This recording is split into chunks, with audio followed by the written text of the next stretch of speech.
بسم الله الرحمن الرحیم. دا زلزله راغله، زلزله ډېره زیاته تیزه وه. یقین وکړه دا زړه م د ژړا نه ډک دی. څنګه مې موبایل کولو کو، خامخا هر انسان سره د خپل مور پلار فکر وي، د بچو فکر وي، تپوسونه کوي.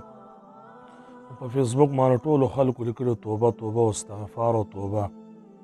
زما وروریانو، کله چې په دنیا کې زنا عام شي نو الله خفه شي. د مور پلار نافرماني چې شروع شي نو الله خفه شي.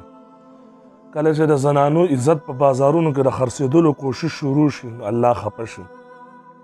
کله چې د منځونو کمی راشي الله خفه شي. کله چې ګناهونه زیات شي نو الله خفه شي. نو فلحال موږ او تاسو ټول په دې خبره باندې پوه شو چې الله موږ نه بې انتهایي خفه دی، ډېر زیات رانه خفه دی، ډېر زیات رانه خفه دی. موږ ګوره د الله دین طرف ته توجه نه کړو، موږ علماو ته سپک ګورو، موږ طلباو ته سپک ګورو، موږ د مشرانو قدر نه کوو، موږ د علماو قدر نه کوو، موږ چې کوم دی په کور کې دننه د خپلو میندو خویندو قدر نه کوو، موږ خپلو لوریانو له حصې نه ورکوو، خپلې خویندو له حصې نه ورکوو.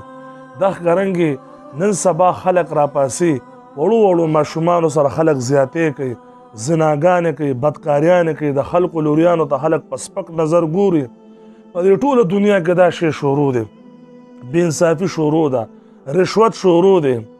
دغه رنګې سود خلکو ته ګپ ښکاري، بینکونو ته ول شو لاړ شي پیسې ترې نه راوالې، سودونه شروع دي.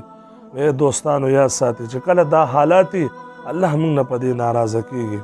دا په دې توبو نه چې په فیسبوک موږ فورا توبې د زړه د اخلاصه توبه وباسئ. دا زلزله چې موږ باندې نن ناګهانه راغله، الله اکبر، لومبی زما بچو، ما 3 واړه بچي چې کوم دی رونیوله او بار مې را منډې کړي چې هسې درته ته کوټه راخطا نه شي، دو نه شي، دو نه شي. دا ټوله یره ده، دا الله موږ ته ښیي، دا موږ ته الله ښیي چې ورې منې شئ، د ګناهونو نه منې شئ، منې شئ، منې شئ، خو نه منې کېږئ. نو داسې به م راشي تاسو ته ور یاده نه شي د 2005 زلزله چې راغه او درز غوبل کې ټول خلک د کوټو لاندې راغه، د چتونو لاندې راغه، ټول خلک تسده شو. د مور پلار نافرماني مه کوئ، ګناهونو نه ځان بچ ساتئ، بالخصوص د زناګانو نه ځان ساتئ.